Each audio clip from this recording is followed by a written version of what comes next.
Today I would like to invite you to listen to the Dhammapada of the Buddha Shakyamuni, the 97th verse from the Buddhist scriptures on the YouTube channel TN Thai in the USA. The man who is not credulous, who understands the uncreated nibbana, who has cut off the links, who has put an end to occasion of good and evil, who has eschewed all desires, he indeed is a supreme man. When we listen to these words spoken by the Buddha, we are entering a domain of profound clarity, a realm where the dust of ignorance has settled and the fragrance of liberation fills the heart. This verse points to a person who stands firm in truth, who walks with mindfulness as his companion, and who has crossed over the ocean of attachment through insight and practice. Such a person does not rely upon blind belief, but upon direct knowing. Such a one does not cling to rituals without understanding, but looks deeply into the nature of things. The Buddha teaches us that faith without wisdom is unstable, yet wisdom without faith is cold and incomplete. Therefore, the noble disciple walks the middle path, cultivating trust supported by insight, and insight nourished by trust. The uncreated, known in the Dhamma as nibbana, is beyond birth and death, beyond coming and going, beyond all constructed states. It is the peace that is not produced, the stillness that does not depend upon conditions, the freedom that cannot be shaken by the storms of the world. To understand this uncreated, even imperfectly, is to turn one's heart toward awakening. It is to realize that nothing conditioned can offer lasting refuge, and that true refuge must be found in the cessation of craving. The Buddha spoke this verse in relation to the monk Jambuka, a man who lived for years in extreme asceticism, believing such harsh practices would purify him. The scriptures tell us that he stood on one leg, that he ate only dirt and leaves, that he slept on thorns, that he believed such torment would bring him holiness. Yet when he encountered the Buddha, he realized that the path to liberation does not lie in extremes. The Buddha did not praise blind belief or self-torture. Instead, he praised understanding, clarity, and the gentle cutting of bonds through right view. When Jambuka saw the Buddha's serenity, his radiance, and his effortless compassion, he understood at once that he had been misguided. He abandoned his superstitions and took refuge in the Triple Gem. Through correct practice, he attained arahantship, fulfilling the truth expressed in this verse. The supreme man is not one who tortures himself or clings to belief without wisdom. The supreme man is one who sees the Four Noble Truths directly, who knows the nature of suffering, the cause of suffering, the ending of suffering, and the path leading to peace. Such a person has cut the links of dependent origination. Such a person no longer creates fresh seeds of craving. Such a person has ended the cycle of birth, death, and rebirth. When we reflect on these teachings, we must do so gently, without forcing, without straining. The Dhamma blossoms in a calm heart. Let us open ourselves to this truth with stillness and gratitude. Let us feel the presence of the Buddha's compassion in every word. As we continue to listen, may we allow these teachings to touch the center of our being, so that insight may arise naturally, like a lotus blooming at dawn. The verse invites us to contemplate what it means to be free. It invites us to look at our own lives, our own attachments, our own fears. It invites us to see clearly where we cling, what we cling to, and how that clinging creates the very suffering we wish to escape. The Buddha says that the supreme man has eschewed all desires. This does not mean he suppresses or hates his desires. It means he understands them. He sees their arising. He sees their passing away. And seeing clearly, he no longer grasps. He no longer identifies. He no longer feeds the fire. In that understanding lies peace. In that peace lies liberation. In that liberation lies the supreme nature of the awakened. 1. May we listen deeply. May we breathe peacefully. May the Dhamma settle in our hearts like clear water settling in a quiet lake. In this teaching, the Buddha opens a gentle doorway for us to contemplate the nature of a heart that is no longer bound by credulity or fear. When we speak of one who is not credulous, we are speaking of a mind that no longer clings to views simply because they are handed down by tradition or repeated by others. It is a mind that stands upright in discernment. It listens carefully, investigates thoroughly, and accepts only what is wholesome, beneficial, and in harmony with the path of liberation. Such a mind does not rush toward beliefs nor reject them blindly. It examines. It reflects. It looks deeply, like a calm lake reflecting the mountains around it. The Buddha teaches us that trust must be built upon wisdom, and wisdom must be grounded in sincere practice.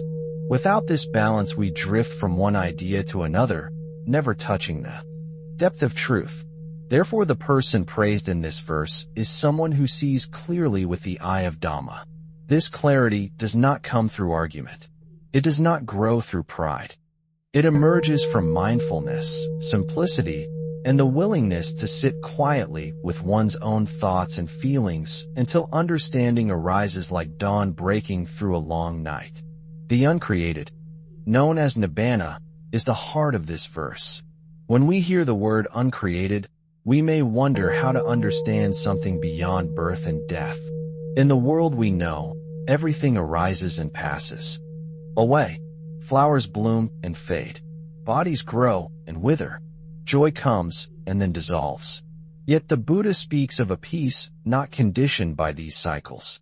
A peace not dependent on gain or loss, praise or blame, pleasure or pain. This peace is not something made. It is not shaped by desire. It is discovered when desire stops shaping our world. The uncreated is the realization that the turmoil of the mind comes from clinging, and when clinging ceases, the mind becomes naturally clear. Like a lamp that has gone out because the oil has been exhausted, the fires of greed, hatred, and delusion fade into quietness. This quietness is not emptiness in a cold sense. It is the profound stillness of freedom. It is spacious, radiant, and unshakable. In the story connected with this verse, the Buddha encounters many ascetics who believed that holiness required extreme suffering. Among them was Jambuka, whose severe practices astonished everyone who saw him. Some believed he had supernatural purity because he refused food and lived in filth. Others feared him. Others worshipped him. Yet the Buddha did not praise such practices because they arise from delusion, not wisdom. When Jambuka finally met the Buddha, the scriptures tell us that he was struck not by harsh discipline, but by the perfection of calm. He was moved not by spectacle, but by the quiet strength of compassion. The Buddha sat with dignity, spoke with kindness, and radiated purity without effort. The ascetic realized that he had been wandering in the desert of wrong views, mistaking hardship for virtue. When he listened to the Buddha, his mind softened. His heart opened. In that moment, he understood the essence of the teaching. Liberation is not created by force. It is realized through wisdom. From this story, we learn that true practice is gentle. True practice is steady. It is not rooted in pride or fear. It is rooted in understanding how suffering arises and how it can be released. When the Buddha speaks of cutting off the links, he refers to the chain of dependent origination through which suffering continues. Each link feeds the next, creating the cycle of birth and death. When we see through ignorance, the chain weakens. When craving is abandoned, the chain breaks. The person who has ended the conditions for both wholesome and unwholesome actions is one who acts from pure awareness, no longer driven by attachment to results. This does not mean such a person is indifferent. It means they have found a deeper way of moving through the world. Their actions arise from compassion, clarity, and mindfulness, not from personal gain or avoidance of discomfort. The verse also speaks of eschewing all desires. This does not mean suppressing or denying the natural movements of life. Instead, it means recognizing that desire is the root of restlessness. When we crave, we cling. When we cling, we suffer. But when we look deeply into desire and see its true nature, we begin to release it. The heart becomes lighter. The mind becomes vast. In this spaciousness, compassion flows naturally. There is no need to force kindness. It becomes the fragrance of a mind free of craving. The Supreme Man described by the Buddha is not extraordinary in appearance. He is extraordinary in insight. He has seen the empty nature of all things. And because of this, he walks with peace. He does not demand anything from life. He does not resist the truth of impermanence. He understands that everything arises from conditions, and everything passes when those conditions dissolve. Knowing this, he does not grasp for permanence in a world that cannot offer it. This understanding is not cold. It is warm, gentle, and compassionate. It allows one to live with clarity, speak with kindness, and act with wisdom. When we listen to these teachings, we can ask ourselves, what are the desires we cling to? What ideas do we hold without examination? What fears keep us from seeing clearly? The Dhamma encourages us to sit quietly with such questions, not to judge ourselves, but to understand. Understanding is the key to liberation. When we understand the nature of craving, we loosen its grip. When we understand the nature of impermanence, we stop fighting the natural flow of life. When we understand the nature of suffering, we begin to walk the path that leads out of it. This is the gentle guidance of the Buddha. He does not ask us to accept anything blindly. He invites us to look deeply into our experience and discover the truth for ourselves. In this way, wisdom becomes living and breathing within us. This verse is an encouragement for all who practice. It is a reminder that the highest peace is possible. It is a reminder that liberation is not reserved for saints of the past, but available to any person who walks the path sincerely. It tells us that the Supreme Man is not distant or unreachable. He is the human being who fully understands suffering, lets go of craving, and rests in the uncreated. May these teachings continue to illuminate our hearts. May we listen with reverence. May we practice with sincerity. And may we remain steady on the path that leads to freedom. When we contemplate the profound meaning of this verse, our hearts naturally turn toward the inner transformation that the Buddha encourages in all of us. The Supreme Person described by the Blessed One is not shaped by outward appearances or dramatic acts. He is shaped by understanding. He is shaped by inner clarity. He is shaped by the deep letting go that frees the mind from the constant motion of desire. When the Buddha speaks of a person who has put an end to occasions of good and evil, it does not mean that this person rejects wholesome actions. It means he has transcended the duality that binds ordinary beings. His actions are no longer conditioned by attachment to results. He does not perform good deeds for praise. He does not avoid unwholesome deeds out of fear. Instead, his actions arise from pure mindfulness. They flow from a heart free of self-centered intentions. This is the way of the awakened one. Actions done without attachment are like a bird flying across the sky. They leave no trace. The scriptures describe that when people came to see the Buddha, they were often astonished not by miraculous displays, but by the serenity that seemed to surround him like a gentle halo. The Buddha walked with perfect calm. His speech was soft, measured, and compassionate. His presence alone brought peace to those near him. In the story connected with this verse, when the ascetic Jambuka finally approached the Buddha, he felt this serenity deeply. The harsh austerities he had practiced for years had left his mind rigid and his body weary, but the Buddha's peaceful radiance made him feel as if he had stepped out of a dark cave into fresh sunlight. The scriptures tell us that when he saw the Buddha, Jambuka felt shame for his former practices. Yet the Buddha did not scold him.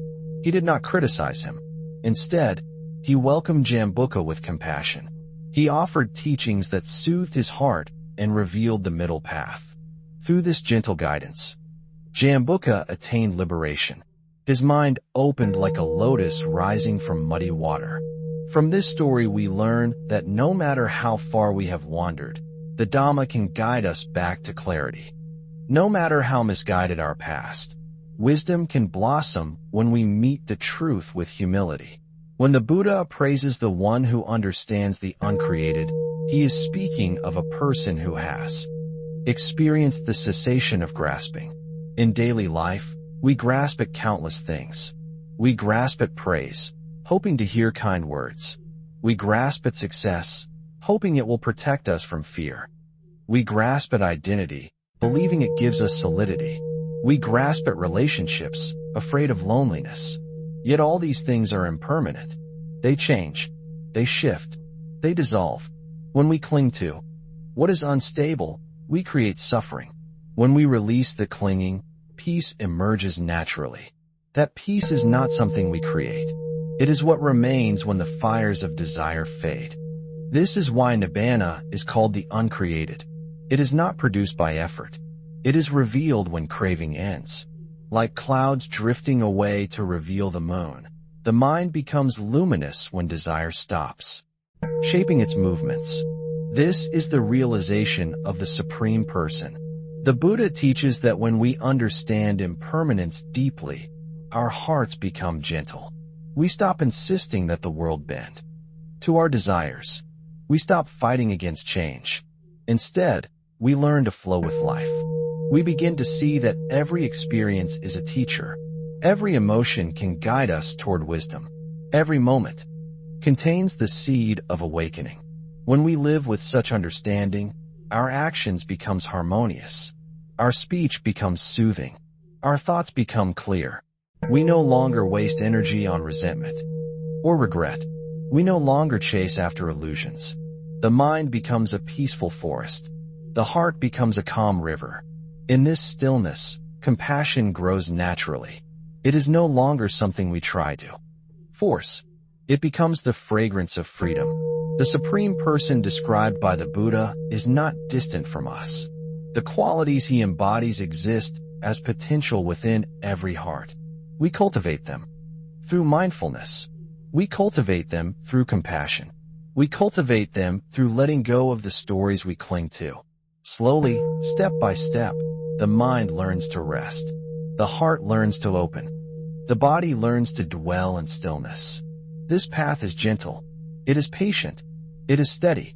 The Buddha invites each of us to walk it with sincerity.